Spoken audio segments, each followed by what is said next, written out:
This message is transmitted at the request of the Department of National Defense.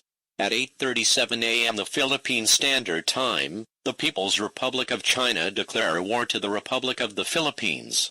One of the radars detected an intercontinental ballistic missile.